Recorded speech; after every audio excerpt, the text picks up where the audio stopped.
ಬರೀ ಅಧಿಕಾರಿಗಳು ಹೇಳ್ದಂಗೆ ಇದು ಸಾಮಾನ್ಯವಾಗಿ ಕೋವಿಡ್ ಬಂದಿದ್ದಕ್ಕೋಸ್ಕರ ಅಲ್ಲ, ಪ್ರತಿನಿತ್ಯ ಕ್ರಿಯೆ ಇರಬೇಕಿದು. ಯಾಕೆ ಅಂದ್ರೆ ನೋಡಿ, ಸಬ್ಲಿಂಗಲ್ ರೂಟ್ ಅಂತೀವಿ, ಜೆನಿಟಲ್ ಎರಡು ಜಾಗ, it is the quickest transportation for any disease. ಇದು ನಿಮಗೆ ಬಾಯಲ್ಲೇ 550 ವಿಧವಾದ ರೋಗ ರುಜಿನಾತು ಮತ್ತೆ ಒಳ್ಳೆಯದು ಎರಡು ಸೇರಿದೆ, ಒಂದೊಂದು ಕೋಟಿಗಟ್ಟಲೆ ಇರುತ್ತೆ. ಬಾಯೇ ಅಷ್ಟು ಡೇಂಜರಸ್. ತಂದೆ ತಾಯಿಗೆ ಅವೇರ್ನೆಸ್ ಮೂಡಿಸೋದು ತುಂಬಾ ಇಂಪಾರ್ಟೆಂಟ್. ಆ ಕೆಲಸ ಯಾರ್ದಾಗಬೇಕು? ಅದು ನಿಮ್ಮ ಮಾಧ್ಯಮದವರಿಂದ ಭಾರಿ ನನ್ಗನ್ಸುತ್ತೆ ಮಾಡ್ತಾ ಇದೀವಿ ಸರ್. ಅದನ್ನ ಹೊರತುಪಡಿಸಿ ಹೇಳೋದಾದ್ರೆ ತಂದೆ ತಾಯಿಗೆ ಅವೇರ್ನೆಸ್ ನೋಡಿ, ಪ್ರತಿಯೊಬ್ಬರು ಜವಾಬ್ದಾರಿ ಆಗುತ್ತೆ. ನೋಡಿ, ಫ್ಯಾಮಿಲಿ ಡಾಕ್ಟ್ರು ಎಲ್ಲರೂ ಡಾಕ್ಟರ್ ಹತ್ರ ಹೋಗಿ ತಿಳ್ಕೊಳಲ್ಲ. ಇದು ಸಾಮಾನ್ಯವಾಗಿ ಇವತ್ತಿನ ದಿನ ಇಂಥದ್ದಾದಾಗ ಇವತ್ತು ಸೋಷಿಯಲ್ ಮೀಡಿಯಾ ಸ್ಟ್ರಾಂಗ್ ಆಗಿದೆ, ಬ್ಯಾಡ್ದಿರೋದ್ರ ಜಾಸ್ತಿ ಬರ್ತಾ ಇದೆ. ಅದ್ರ ಬದಲು ಇಂಥ ಅವೇರ್ನೆಸ್ಗಳು ಬರೋವಂಥದ್ರಲ್ಲಿ ಬೇಗ ರೀಚ್ ಆಗುತ್ತೆ. ಎರಡನೇದು ನಿಮ್ಮ ಮಾಧ್ಯಮ, ಮೇನ್ ಸ್ಟ್ರೀಮಲ್ಲಿ ಇರ್ತಕ್ಕಂಥ ಮಾಧ್ಯಮ ಮತ್ತೆ ಶಾಲೆಯಲ್ಲಿ ಕೂಡ ಖಂಡಿತವಾಗ್ಲೂ ಇದನ್ನ ಪ್ರತಿಯೊಂದು ಮ್ಯಾನೇಜ್ಮೆಂಟು ಮತ್ತು ಟೀಚರು ಅವರಿಗೆ ಎಂಪವರ್ ಮಾಡಬೇಕಾಗತ್ತೆ ಇಂಥ. ಯಾಕೆಂದರೆ ನೋಡಿ, ಎಷ್ಟು ಜನ ಗೊತ್ತಿದೆ ಬಾಯಲ್ಲಿ 500ಕ್ಕಿಂತ ಹೆಚ್ಚು ವಿಧವಾದ ಬ್ಯಾಕ್ಟೀರಿಯಾಸು ಇದಾವೆ ಅಂತ. ಯಾರಿಗೂ ಗೊತ್ತಿಲ್ಲ. 1 ಕೋಟಿ ಬೆಳಗ್ಗೆ ಎದ್ದ ತಕ್ಷಣ ಹಲ್ಲುಜ್ತಾರೆ, ಹಲ್ಲುಜ್ಜೋಕ್ಕಿಂತ ಮುಂಚೆ ನೀರು ಕುಡೀರಿ ಅಂತೀವಿ. ಯಾಕೆ ಅಂದರೆ ಒಳ್ಳೆಯದನ್ನ ವೇಸ್ಟ್ ಮಾಡಬಾರ್ದು, ಒಳಗಡೆ ಹೋದ್ರೆ ಅದೇ ರೋಗ ನಿಯಂತ್ರಣ ಮಾಡೋವಂಥದ್ದು. ಸಿ ಯು ಗಾಟ್ ಕನ್ಫ್ಯೂಸ್ ನಾವು, ಹೌದಲ್ವಾ?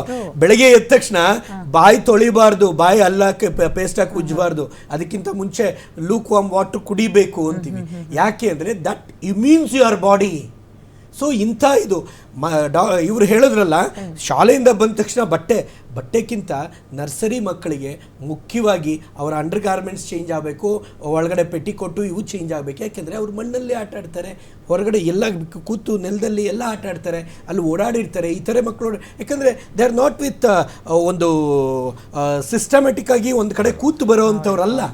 ಆ ಮಕ್ಕಳಿಗೆ ಅವರು ವಲ್ನರಬಲು ಇರ್ತಾರೆ, ಇಮ್ಯುನಿಟಿನೂ ಕಮ್ಮಿ ಇರುತ್ತೆ. ಆಮೇಲೆ ಇವತ್ತಿನ ಮಕ್ಕಳು ಇಮ್ಯುನಿಟಿ ಇಲ್ವೇ ಇಲ್ಲ, ಅನಿಮಿಕ್ ಜಾಸ್ತಿ ಇದ್ದಾರೆ. ಅನಿಮಿಕ್ ಯಾವ ಮಟ್ಟಕ್ಕಿದೆ ಅಂತಕ್ಕಂಥದ್ದು ನಾವು ಊಹಿಸಕ್ಕೂ ಸಾಧ್ಯ ಇಲ್ಲ. ಯಾವಾಗ ಅನಿಮಿಕ್ ಜಾಸ್ತಿ ಇದೆ ಅಂಥವ್ರಿಗೆ ರೋಗ ತಗುಲ್ತಕ್ಕಂಥದ್ದು ಬೇಗ. ಹಾಗಾಗಿ ಅಂಥ ಮಕ್ಕಳನ್ನ ನಾವು ಜಾಗ್ರತೆ ಮಾಡ್ಬೇಕಾರೆ ಇದು ಅವೇರ್ನೆಸ್ಸೇ. ಈ ಸಂದರ್ಭದಲ್ಲಿ ಈ ಪ್ರಶ್ನೆ ಎಷ್ಟರ ಮಟ್ಟಿಗೆ ಸೂಕ್ತನೋ ಇಲ್ವೋ ಗೊತ್ತಿಲ್ಲ. ಕೆಲವೊಂದು ಶಾಲೆಗಳು ಇದ್ರ ಬಗ್ಗೆ ಅವೇರ್ನೆಸ್ ಮೂಡಿಸೋ ಬದಲು ಕೆಲವೊಂದು ಶಾಲೆಗಳು ಹೇಳ್ತಾ ಇರೋದು, ಊಟದ ಬಾಕ್ಸ್ ವಿಚಾರದಲ್ಲಿ ನಾನು ಎಷ್ಟು ತಾರತಮ್ಯ ನೋಡ್ತಾ ಇದ್ದೀನಿ ಅಂದರೆ, ಶನಿವಾರ ನೀನು ಪಾಸ್ತಾನೇ ತರಬೇಕು, ಶುಕ್ರವಾರ ನೀನು ಚೀಸ್ ಕೇಕೇ ತರಬೇಕು, ಬುಧವಾರ ನೀನು ಮ್ಯಾಗಿನೇ ತರಬೇಕು. ಅಂದರೆ ಆಹಾರ ಶೈಲಿ ಏನು ಹೇಳಿದ್ರಲ್ಲ ಮೂರು, ಇದು ಅತ್ಯಂತ ಹೀನಾಯಕಾರ. ಯಾಕೆ ಅಂದರೆ ನೀವು 3 ವಸ್ತುವನ್ನು ಯಾವ ಡಾಕ್ಟರ್ ಆಗ್ಲಿ ಯಾವ ಇವರಾಗ್ಲಿ ಸಜೆಸ್ಟ್ ಮಾಡ್ತಕ್ಕಂಥದ್ದಲ್ಲ. ನೀವೇನಲ್ಲಿ ಹೈಫೈ ಅನ್ನೋದನ್ನ ತೋರಿಸ್ತಾ ಅವ್ರ ಅಪ್ಪ ಅಮ್ಮಂಗೆ ಬೈಬೇಕು ನೀವು ಇದನ್ನ. ಅಂಥ ಶಾಲೆಗಳು ಅಲ್ಲ, ಒಂದು ನಿಮಿಷ ಹೇಳ್ಬಿಡ್ತೀನಿ. ಯಾಕೆ ನೀವು ಈ ಮಾತನ್ನ ಎತ್ತಿದ್ದೀರಾ? ಇಂಥ ಎಕ್ಸೆಪ್ಷನ್ ಶಾಲೆಗಳಿಂದ ಏನಾಗ್ತಾ ಇದೆ, ಆ ಪಾಲಕ್ ಪೋಷಕರು ಅದಕ್ಕೆ ಅವಲಂಬಿತ ಆಗಿ ಒಂಥರ ಪ್ರತಿಷ್ಠೆಗೆ ಇದೆಯಲ್ಲ ಆಯ್ಕೆಗಳು, ಇದನ್ನ ಸರಿಪಡಿಸ್ಕೊಂಡ್ರೆ ಆ ಶಾಲೆಗಳು. ಆಮೇಲೆ ಇವ್ರು ಯಾರು ಬುದ್ಧಿಜೀವಿಗಳಲ್ವಾ?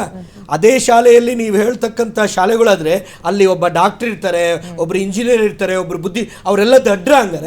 ಹಂಗಾರೆ ಇಂಥ ಶಾಲೆ ಈ ತರ ಮಾಡುತ್ತೆ ಅಂದ್ರೆ ಅಲ್ಲಿರೋರೆಲ್ಲರೂ ದಡ್ರು ಅಂತ. ಅಂದ್ರೆ ನೀವು ಯಾರನ್ನ ಕಂಪ್ಲೇಂಟ್ ಮಾಡ್ತಾ ಇದ್ದೀರಿ? ಇಬ್ರು ತಂದೆ ತಾಯಿಗಳ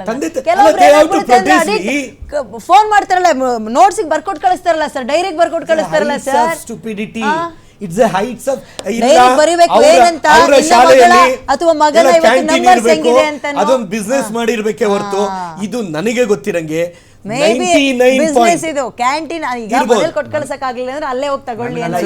ಪಾಲಕ್ ಪೋಷಕರು ಇವತ್ತು 2 ಮಿನಿಟ್ಸ್ ಮ್ಯಾಗಿನೇ ಮನೇಲಿ ಮಾಡ್ಕೊಡೋದು. V restrict that. ನೈಜವಾಗಿ ಮತ್ತೆ ಎಲ್ಲಿಂದ ಇಮ್ಯುನಿಟಿ ಬರಬೇಕು ಅಂದ್ರೆ ಎಲ್ಲಿಂದ ಬರುತ್ತೆ ಏನ್ ಸರ್? ಇದರಿಂದ ಒಂದು ಜಿಯೋ ಪಾಸ್ ಆಗ್ಬೇಕು ಸಾಮಾನ್ಯ ಎಜುಕೇಶನ್ ಮಿನಿಸ್ಟರ್ ಇಂದ. ಈ ತರ ಸ್ಕೂಲ್ಸ್ ಗಳಿಗೆ ಆಕ್ಷನ್ ತಗೊಳ್ಬೇಕು. ಫಸ್ಟ್ ಆಫ್ ಆಲ್ ಆತರ ಕೇಳ್ಪಟ್ಟಿದ್ದೀನಿ ಇದನ್ನೆಲ್ಲ. ನನಗೆ ಹಿಂಗೂ ಇರುತ್ತೆ, ನಮಗೆ ಮಧ್ಯಾಹ್ನದ ಊಟ ತಗೊಬನ್ನಿ ಅಂತ ಇದ್ರು ಹೊರತು ನೀನು ಇದನ್ನೇ ತರಬೇಕು, ಪಾಸ್ತಾನೇ ತರಬೇಕು, ಮ್ಯಾಗಿನೇ ತರಬೇಕು ನಾವೆಲ್ಲೂ ಕೇಳಿಲ್ಲ ಸರ್. ಪೇಸ್ಟ್ರಿನೇ ತರಬೇಕು. ಅದು ಡೇ ಶುಕ್ರವಾರ ಇದೆ, ಶನಿವಾರ ಇದೆ, ಸೋಮವಾರ ಇದೆ. ಏನ್ ಸ್ಟುಪಿಡಿಟಿ ಸರ್? ಹೇಳ್ತೀರಲ್ಲ, ವಿ ಕಂಡಮ್ ಸಚ್. ಅವ್ರಿಗೆ ವ್ಯವಹಾರಾತ್ಮಕವಾಗಲ್ಲ ಇರ್ಲಿ, ಆ ಪಾಲಕ್ ಪೋಷಕರು, ಆ ಮ್ಯಾನೇಜ್ಮೆಂಟ್ ಎಲ್ಲರೂ ಕಂಟ್ರೋಲ್ ತಗೊಳಕ್ ಆಗಲ್ವಾ ಸರ್ ಈ ವಿಚಾರದಲ್ಲಿ? ಯಾರು ಮಾಡಕ್ಕೆ ಸ್ವತಂತ್ರ ಅನ್ನೋದು ಇದೆಯಲ್ಲ, ಸ್ವೇಚ್ಛಾಚಾರ ಆಗ್ಬಾರ್ದು ಸರ್ ಅದು. ಅಲ್ಲ ಇಲ್ಲಿ ನೋಡಿ, ನಾನು ಅದನ್ನ ಹೇಳಿದೆ, ಇಂಥದ್ದು 2 ಕೈ ಸೇರಿದ್ರೆ ಚಪ್ಪಾಳೆ.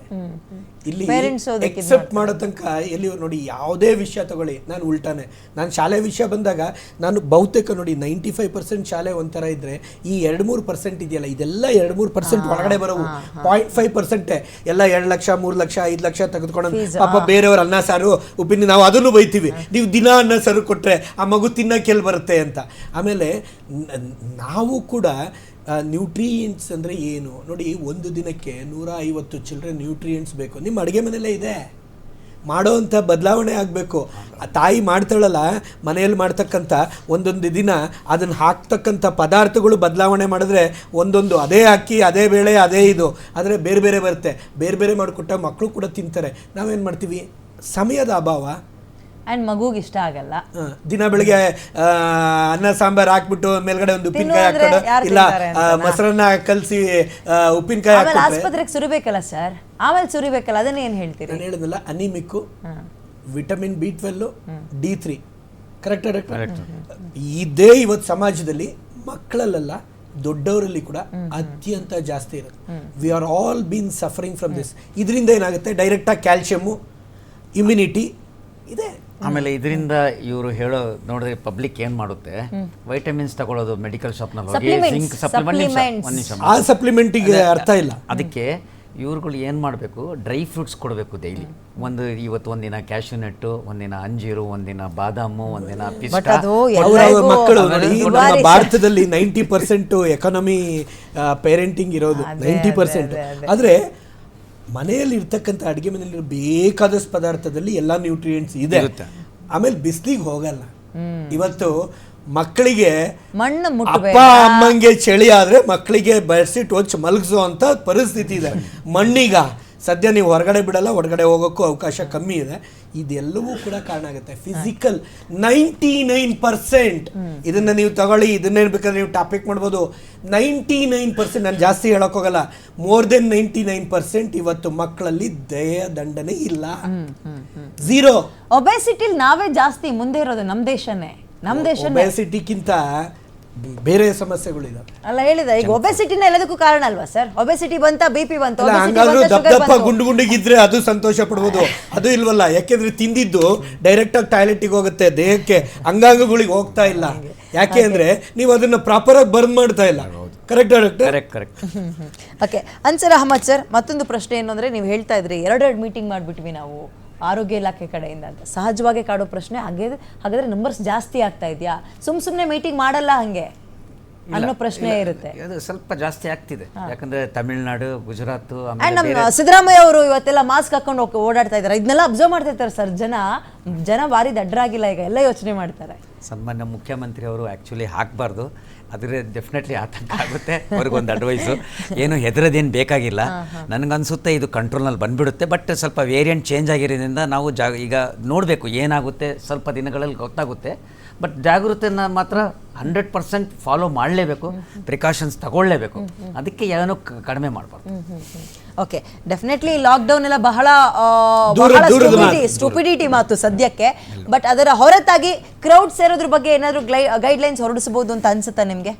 ಇದು ಗೈಡ್ಲೈನ್ಸ್ ಬೆಟರ್ ನೋಡಿ. ಈಗ ಮಕ್ಕಳು more than 65 years, elderly persons, ಕೋಮಾರ್ಬಿಡ್ ಅದೇ ಡಯಾಬಿಟಿಸ್, ಹೈಪರ್ ಟೆನ್ಷನ್ ಇರೋರು, ಇಮ್ಯುನಿಟಿ ಕಡಿಮೆ ಇರೋರು, ಯಾರಿಗಂದ್ರೆ ಕ್ಯಾನ್ಸರ್ ಪೇಷಂಟ್ಸ್ ಇರ್ತವೆ, ಸ್ವಲ್ಪ ಕಾಯಿಲೆಗಳಿರ್ತವೆ, ಅದರಲ್ಲಿ ಇಮ್ಯುನಿಟಿ ಕಡಿಮೆ ಅಂಥವ್ರು ಈಗ ಜಾಗೃತಿ ಮೂಡಿಸಲೇಬೇಕು. ಸೋಷಿಯಲ್ ಡಿಸ್ಟೆನ್ಸಿಂಗ್ ಇಡಬೇಕು, ಫಾಲೋ ಅಪ್ ಮಾಡಬೇಕು, ಪ್ಲಸ್ ಡಾಕ್ಟರ್ಸ್ ಒಪಿನಿಯನ್ ತಗೊಳ್ಳೇಬೇಕು. ಇಂಥವ್ರು ಬೇರೆ ನಮ್ಮಂಥವ್ರು ನಿಮ್ಮಂಥವ್ರು ಏನು ಬೇಕಾಗಿಲ್ಲ ನನಗನ್ಸುತ್ತೆ. ಓಕೆ, ಶಾಲೆಗಳ ಅಂದ್ರೆ ಈಗ ಶಾಲೆಗಳ ಕೆಲಸ ಹೇಗಿರಬೇಕು ಅಂತ ನೋಡ್ತಾ ಇದ್ವಿ. ಪೋಷಕರ ಒಂದು ಅಂದರೆ ಈ ಕರೋನಾವನ್ನು ತಡೆಗಟ್ಟುವಲ್ಲಿ ನನ್ನ ಮಗ ಅಥವಾ ಮಗಳು ಸ್ಕೂಲಿಗೆ ನೇರವಾಗಿ ಹೋಗಿ ಆರೋಗ್ಯವಾಗಿ ವಾಪಸ್ ಬರಲಿ ಅನ್ನೋ ನಿಟ್ಟಿನಲ್ಲಿ ಪೋಷಕರ ಪಾತ್ರ ಏನು? ಆ್ಯಂಡ್ ಎಲ್ಲ ಸ್ಕೂಲ್ಗಳು ನೀವು ಹೇಳಿದಂತಹ ಮೆಷರ್ಮೆಂಟ್ಸ್ಗಳನ್ನ ಬಳಸೋಕ್ಕಾಗಲ್ಲ ಸರ್, ಬಳಸಲ್ಲ.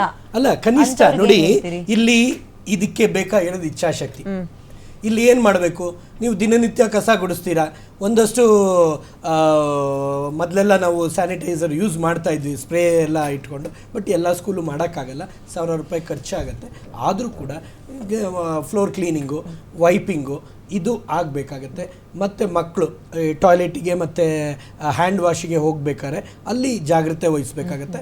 ಆಮೇಲೆ ನಾನು ಹೇಳ್ದಂಗೆ ಅಸೆಂಬ್ಲಿ ಅಕಸ್ಮಾತ್ ಜಾಸ್ತಿ ಆದರೆ ಫಸ್ಟ್ ಆ್ಯಂಡ್ ಫಾರ್ಮೋಸ್ಟ್ ಬರೋದು ಒಳಗಡೆ ಬರೋದು ಹೊರಗಡೆ ಹೋಗೋ ಅಂಥ ತರೀಕಾ ಬದಲಾಗಬೇಕಾಗುತ್ತೆ. ಈಗ ಅದರ ಗುಂಪಲ್ಲಿ ಬರ್ತಾರೆ, ಆಗ 1 after 1 ಆ ಒಂದು ಸಿಸ್ಟಮ್ ಇರುತ್ತೆ. ಎಸ್, ಆ ಒಂದು ಮೆಷರ್ಸು. ಎರಡನೇದು ಬಂದುಬಿಟ್ಟು ಟಾಯ್ಲೆಟಿಗೆ ಹೋಗ್ಬೇಕಾರಾಗಲಿ ಅಥವಾ ಕೂತ್ಕೊಂಡು ಊಟ ತಿಂಡಿ ತಿನ್ನೋವಂಥ ಜಾಗಗಳಲ್ಲಾಗಲಿ ಮಿನಿಮಮ್ ಡಿಸ್ಟೆನ್ಸ್ ಮೇಂಟೆನೆನ್ಸು. ಆ ನಂತರ ಮನೆಗೆ ಹೋಗ್ಬೇಕಾದ್ರೆ ಅದರ ಜೊತೆಗೆ ಟೆಂಪ್ರೇಚರ್ ಚೆಕ್ಕು ಕಡ್ಡಾಯವಾಗಿರಬೇಕು. ಏನಾದರೂ ಮಗು, ಯಾಕೆಂದರೆ ಇದು ಸರ್ವೇ ಸಾಮಾನ್ಯ ರೀ, ಶಾಲೆಗಳಲ್ಲಿ ಹೆಂಗೆ ಅಂದರೆ ಇವತ್ತು ನಾನು ಹೇಳಿದ್ನಲ್ಲ ಫಾರಂ ಕೋಳಿ ಮರಿಗಳು ಅಂತ, ಯಾವ ರೀತಿ ಅಂದರೆ ಮನೆಯಿಂದ ಶಾಲೆಗೆ ತುಂಬ ಚೆನ್ನಾಗಿ ಬಂದಿರ್ತಾರೆ, ಬಂದು ಅಲ್ಲೇ ಒಂದು ಅರ್ಧ ಗಂಟೆ ಆಗಿರಲ್ಲ ಪುಸ್ತಕಂತ ಬಿದ್ದೋಗ್ತಾರೆ. ಫಿಟ್ಸು, ಆಸ್ಮಾ ಚೋಕ್ ಆಗೋವಂಥದ್ದು, ಅಂದರೆ ರೆಸ್ಪಿರೇಟ್ರಿ ಚೋಕ್ ಆಗೋವಂಥದ್ದು ಇದು ಕಾಮನ್ನು ಇವತ್ತು ಮಕ್ಕಳಲ್ಲಿ. ಕನಿಷ್ಠ ಪಕ್ಷ ಪ್ರತಿ ಸ್ಕೂಲು ಎಕ್ಸ್ಪೀರಿಯೆನ್ಸ್ ಮಾಡುತ್ತೆ. ಅವರು ಕೂಡ ಅದಕ್ಕೋಸ್ಕರನೇ ಹತ್ತಿರದ ಹಾಸ್ಪಿಟಲ್ಸು, ಆಂಬುಲೆನ್ಸ್ ನಂಬರು ಎಲ್ಲವೂ ರೆಡಿ ಇಟ್ಕೊಂಡಿರ್ತಾರೆ. ಇವೆಲ್ಲ ಅನುಭವ ಇರುತ್ತೆ. ಇಂಥ ಟೈಮಲ್ಲಿ ಸ್ವಲ್ಪ ಅದನ್ನು ಅವರು ಒಂಚೂರು ರಿಫರ್ ಮಾಡ್ಕೊಬೇಕು, ಇವನ್ನೆಲ್ಲ ಅಗತ್ಯತೆ ಬರ್ಬೋದು ಅನ್ನೋತಕ್ಕಂಥದ್ದು. ಮತ್ತು ಮನೆಗೆ ಪಾಲಕ್ ಪೋಷಕರಿಗೆ ಪಾಲಕ್ ಪೋಷಕರು ಒಳಗಡೆ ಬಂದು ಕರ್ಕೊಂಡು ಹೋಗೋತಕ್ಕಂಥ ಇರೋವಂಥದ್ದು, ಅವರು ಕೂಡ ಗುಂಪಲ್ಲಿ ನಿಂತ್ಕೊಂಡು ಮಕ್ಕಳನ್ನ ಕರ್ಕೊಂಡು ಹೋಗೋದ್ರ ಬದಲು ಅವರು ಲೈನ್ ಮಾಡಿಕೊಂಡು ಬಂದು ಕರ್ಕೊಂಡು ಹೋಗ್ತಕ್ಕಂಥದ್ದು. ಈ ಒಂದು ಶಿಸ್ತು ಅನ್ನೋದಿದೆಯಲ್ಲ, ನೀವಂತೂ ಬೊಬ್ಬೆ ಹೊಡೆದಿದ್ದೆ ಇಡೀ ಸಮಾಜಕ್ಕೆ ಮಾಧ್ಯಮಗಳು ಎಷ್ಟು ಬೈತು ಅಂದರೆ, ಆ ಬೈದಿರೋದು ಕಿಂಚಿತ್ತು ಕೂಡ ನಾವು ಬಂದ್ರು ಅರ್ಥ ಆಗಲಿಲ್ಲ. ಆ ರೀತಿಯಲ್ಲಿ ಆ ಟೈಮಲ್ಲಿ ಬೈದಿದ್ದೀವಿ. ಆದರೆ ಅದನ್ನು ಅರ್ಥ ಮಾಡ್ಕೊಳೋ ಅಂಥ ಸಮಾಜ ಸೃಷ್ಟಿ ಆಗಬೇಕಾಗತ್ತೆ. ಇಲ್ಲ ಅಂದರೆ ಏನಾಗುತ್ತೆ, ಬರೀ ಕೆಸರೆರ್ಚ ಆಡ್ಕೊಳೋದು ಇದು ನಡೀತಾನೆ ಇರುತ್ತೆ. ಹಂಗಾಗಬಾರ್ದು. So everybody's responsibility. ಇಲ್ಲಿ ಶಾಲೆ ಅಂದಮೇಲೆ ಶಾಲೆಯ ಮುಖ್ಯಸ್ಥರು, ಟೀಚರು, ಸ್ಟಾಫ್, ಜೊತೆಗೆ ಪಾಲಕ್ ಪೋಷಕರೇ ಮೂಲ ಪಾತ್ರಧಾರಿರು. ಅಲ್ಲಿ ಅವರು ನೋಡಿ, ಒಂದು ಜ್ವರ ಬಂದಿದೆ, ಒಂದು ಕೆಮ್ಮು ಬಂದಿದೆ ಅಂದರೆ ಫಸ್ಟು ಮನೆಯಲ್ಲಿ ತಾವು ಮೆಷರ್ ತಗೋಬೇಕಾದ್ರೆ, ತಾವು ಕಳಿಸಿ ಇನ್ನೊಬ್ಬರನ್ನ ಇನ್ಫೆಕ್ಟ್ ಮಾಡೋದಿದೆಯಲ್ಲ, ಇದು ಸಾಮಾನ್ಯವಾಗಿ ಕೋವಿಡ್ ಸಂದರ್ಭ ಅಲ್ಲ, ಇತರೆ ಸಂದರ್ಭದಲ್ಲೂ ಇದು ಒಂದು ಹೆಂಗಾಗ್ಬಿಟ್ಟಿದೆ ಅಂದರೆ ಒಂದು ಸಾಮಾಜಿಕ ಪಿಡುಗಾಗಿದೆ. ಇದು ಆ ಪದ ಸರಿ ಹೋಗುತ್ತೆ ಅನಿಸುತ್ತೆ. ಯಾಕೆಂದರೆ ನೀವು ಎಷ್ಟೇ ಬೊಬ್ಬೆ ಹೊಡೀರಿ, ಪೇರೆಂಟ್ಸಿಗೆ ಎಷ್ಟೇ ಹೇಳಿ, ಎಲ್ಲೋ ಒಂದು ಕಡೆ ಗೊತ್ತಿಲ್ಲದಂಗೆ ಬಿಟ್ಟೋಗಿ, ಇಲ್ಲ ನಿನ್ನೆ ಒಂಚೂರು ಮೈ ಬೆಚ್ಚಗಿತ್ತು, ಪ್ಯಾರಾಸಿಟಮಲ್ ಹಾಕಿದ್ದೆ, ಬೆಳಗ್ಗೆ ಚೆನ್ನಾಗಿದ್ದೆ ಸರ್ ಅದಕ್ಕೆ ಕಳಿಸ್ವಿ, ಪೆನಾಲ್ಟಿ ಹಾಕ್ತೀವಿ. ನೋಡಿ, ಕಠಿಣ ಕ್ರಮ ತಗೊಳ್ಳೇಬೇಕಾಗತ್ತೆ. ಅವ್ರಿಗೆ ಏನಂದ್ರೂ ಕೂಡ ಇದು ಮಾಡಲ್ಲ. ಇಂಥ ಪರಿಸ್ಥಿತಿಗಳು. ಸರ್, ಕೊನೆ ರಿಯಾಕ್ಷನ್ ಅಹಮದ್ ಸರ್. ಯಾವುದಕ್ಕೆ? ಇದೇ ಕರೋನಾಗೆ ನಾವು ಹೇಗೆ ರೆಡಿ ಆಗಬೇಕು ಅಂತ ಹೇಳ್ಬಿಡಿ ಅಷ್ಟೇ.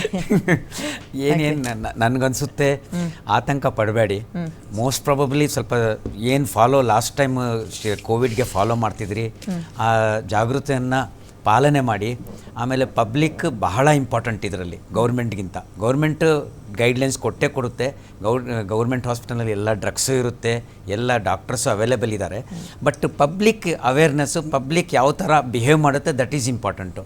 ನಾವು ಹೇಳ್ದಂಗೆ ಮಕ್ಕಳು ಮನೆ ಬಂದಿದ್ದ ತಕ್ಷಣ ಬಿಸಿ ನೀರು ಸ್ನಾನ ಪ್ಲಸ್ ಅವ್ರ ಬಟ್ಟೆಗಳು ತೆಗಿಬೇಕು. ಆವಾಗ ಆಲ್ಮೋಸ್ಟ್ 99% ಕ್ರಿಮಿಗಳು ಹೊರಟೋಗುತ್ತೆ. ಪ್ಲಸ್ ಅವ್ರನ್ನ ಹೇಳ್ಕೊಡ್ಬೇಕು, ಎಜುಕೇಟ್ ಮಾಡಿ. ಯಾರು ಕೆಮ್ಮಿರುತ್ತೆ, ಯಾರು ಜ್ವರ ಇರುತ್ತೆ, ಅವ್ರ ಪಕ್ಕದಲ್ಲಿ ಸ್ವಲ್ಪ ಸೋಷಲ್ ಡಿಸ್ಟೆನ್ಸಿಂಗ್ ದೂರ ಇರಿ ಅಂದ್ಬಿಟ್ಟು ಇದೆಲ್ಲ ಜಾಗೃತಿ ಮಾಡಿದ್ರೆ ನನಗನ್ಸುತ್ತೆ this depends on our head masters, teachers. ಅವರು ಬಹಳ ಇಂಪಾರ್ಟೆಂಟ್ ಇದರಲ್ಲಿ, ಈ ಕೋವಿಡ್ ಕಂಟ್ರೋಲ್ ಮಾಡೋದಕ್ಕೆ. ಇವ್ರಿಗೆಲ್ಲ ಎಜುಕೇಷನ್ ಕೊಟ್ಟ ಮೇಲೆ ನನಗನ್ಸುತ್ತೆ ಏನು ಆತಂಕ ಪಡೋದೇನು ಬೇಕಾಗಿಲ್ಲ. ಇನ್ನೂ ಟೈಮ್ ಇದೆ, ನೋಡೋಣ, ಇನ್ನೊಂದು ತಿಂಗಳು ನೋಡೋಣ, ಇನ್ನೊಂದು ವಾರ ಬೇಡ ಅಂತ. ಓಕೆ, ಧನ್ಯವಾದಗಳು ಇಬ್ಬರಿಗೂ ಕೂಡ ಕಾರ್ಯಕ್ರಮದಲ್ಲಿ ಇಷ್ಟೊತ್ತು ಭಾಗಿಯಾಗಿದ್ದಕ್ಕೆ. ಆ್ಯಂಡ್ ಕರೋನಾ ಹೆದರೋ ಅಗತ್ಯ ಇಲ್ಲ, ಬಟ್ ಎಚ್ಚರವನ್ನ ಮರೆಯೋಕೆ ಹೋಗಬೇಡಿ ಅಂತ ಹೇಳಿದ್ರ ಮುಖಾಂತರ ಸ್ಕೂಲ್ಗಳೆಲ್ಲವೂ ಕೂಡ ರಿಓಪನ್ ಆಗ್ತಾ ಇದೆ. ತಂದೆ ತಾಯಿಯಂದ್ರು ಬಿ ಕೇರ್ಫುಲ್, ಜೋಪಾನ ನಿಮ್ಮ ಮಕ್ಕಳು. ಸ್ಕೂಲ್ಗಿಂತ ಹೆಚ್ಚಾಗಿ ಮನೆಯಲ್ಲಿ ನೀವು ಇಷ್ಟೊತ್ತು ಏನು ಕೇಳಿದ್ರಿ, ಏನೇನು ಮಾಡಬೇಕು ಅಂತ ಕೇಳಿದ್ರಿ, ಇವೆಲ್ಲವನ್ನು ಅಳವಡಿಸೋದ್ರ ಮುಖಾಂತರ ಕರೋನಾದಿಂದ ದೂರ ಇರೋಣ. ಕರೋನಾಗೆ ಭಯ ಪಡೋದು ಬೇಡ, ಬಟ್ ಎಚ್ಚರದಿಂದ ಇರೋಣ ಅಂತ ಹೇಳ್ತಾ ಕಾರ್ಯಕ್ರಮ ಮುಗಿಸ್ತಾ ಇದ್ದೀನಿ. ನೋಡ್ತಾ ಇರಿ ಗ್ಯಾರಂಟಿ ನ್ಯೂಸ್, ಸುದ್ದಿ ಖಚಿತ, ನ್ಯಾಯ ನಿಶ್ಚಿತ.